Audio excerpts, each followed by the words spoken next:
लौट आई है मायरा की नई वकील।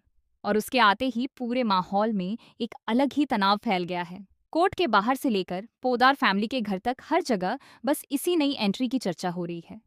किसी को समझ नहीं आ रहा कि यह नई वकील आखिर किस मकसद से आई है और उसका असली इरादा क्या है। अभीरा इस पूरे केस को लेकर पहले से ही मानसिक दबाव में है। मायरा का केस उसके लिए सिर्फ एक कानूनी लड़ाई नहीं है, बल्कि एक भावनात्मक संघर्ष बन चुका है। वह खुद को हर दिन अंदर ही अंदर टूटता हुआ महसूस कर रही है। एक तरफ उसकी प्रोफेशनल जिम्मेदारी है और दूसरी तरफ एक माँ का दिल, जो बार बार उसे कमजोर कर देता है। इसी उलझन में वह अरमान के सामने साफ साफ कह देती है कि वह अब यह केस आगे नहीं लड़ सकती। अभीरा की आंखों में थकान और दर्द साफ दिखाई दे रहा होता है। वह कहती है कि हर बार मायरा के सामने जाना उसके लिए आसान नहीं रहा।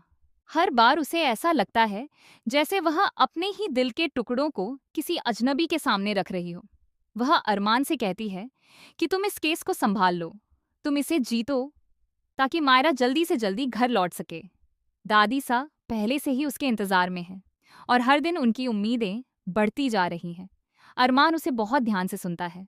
उसके चेहरे पर गंभीरता होती है, लेकिन उसकी आंखों में अभीरा के लिए चिंता साफ झलक रही होती है। वह थोड़ा करीब आकर कहता है कि एक वकील कोर्ट में हार सकता है, लेकिन एक माँ कभी हार नहीं मानती। यह लाइन अभीरा के दिल में कहीं गहराई तक उतर जाती है।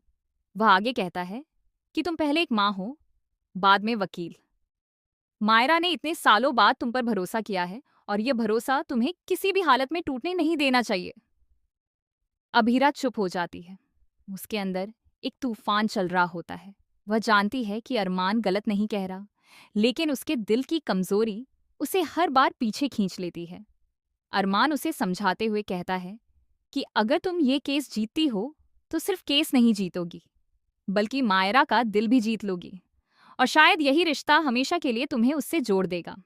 इसी भावनात्मक बातचीत के बीच अचानक कोर्ट में एक नई हलचल शुरू होती है। एक नई वकील की एंट्री होती है। उसका आत्मविश्वास अलग ही स्तर पर होता है। उसके कदमों में तेजी है और उसकी आंखों में एक अजीब सी चमक, जैसे उसे पहले से ही पूरा केस अपने हाथ में आता हुआ दिखाई दे रहा हो। वह सीधे कोर्ट में कहती है कि उसे यह केस पूरा समझ में आ चुका है, और वह दावा करती है कि वह एक ही दिन में मायरा को जमानत दिलवा सकती है और उसे घर भेज सकती है। यह सुनते ही सभी लोग हैरान रह जाते हैं, क्योंकि यह केस इतना आसान नहीं है जितना वह दिखाने की कोशिश कर रही है। अभिरारी उसे पहली बार ध्यान से देखती है। उसे इस नई वकील में कुछ ऐसा महसूस होता है जो उसे थोड़ा असहज कर देता है। उसकी बातों में आत्मविश्वास तो है, लेकिन कहीं ना कहीं एक छिपी हुई चालाकी भी झलकती है। अरमान भी उसे देखकर थोड़ा सतर्क हो जाता है। नई वकील का नाम कोर्ट में गूंजता है और धीरे धीरे वह पोदार फैमिली के सामने एक मजबूत किरदार बनकर उभरने लगती है। वह हर बात को बहुत स्मार्ट तरीके से पेश करती है। उसके तर्क मजबूत हैं, उसकी भाषा तेज है और उसका व्यवहार ऐसा है जैसे वह किसी भी चुनौती से पीछे नहीं हटेगी। लेकिन कहानी का असली मोड़ तब आता है जब यह नई वकील अरमान को पहली बार देखती है। उसके चेहरे के एक्सप्रेशन में हल्का सा बदलाव आता है। उसकी आंखों में एक अलग सी दिलचस्पी दिखाई देती है। यह सिर्फ पेशेवर मुलाकात नहीं लगती, बल्कि कहीं ना कहीं यह मुलाकात निजी भावनाओं की शुरुआत बनती हुई नजर आती है। धीरे धीरे यह नई वकील बार बार अरमान के आसपास रहने लगती है। वह हर चर्चा में खुद को शामिल करती है, हर फैसले में अपनी राय देती है और हर मौके पर अरमान का ध्यान अपनी ओर खींचने की कोशिश करती है।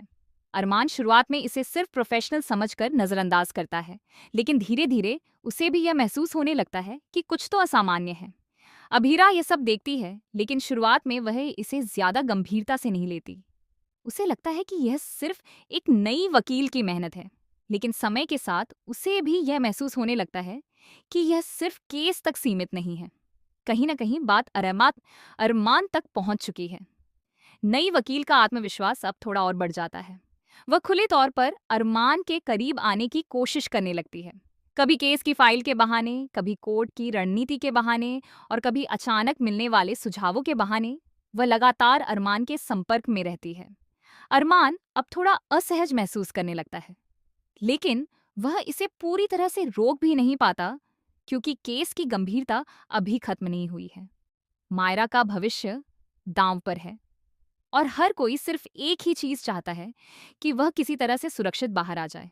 अभीरा के अंदर अब एक नया संघर्ष शुरू हो जाता है। एक तरफ उसका दिल उसे अरमान पर भरोसा करने के लिए कहता है और दूसरी तरफ उसका मन उसे यह संकेत देता है कि कुछ गलत हो रहा है। वह खुद को इस भावनात्मक उलझन में फंसा हुआ महसूस करती है। नई वकील अब धीरे धीरे अपनी असली रणनीति दिखाना शुरू करती है।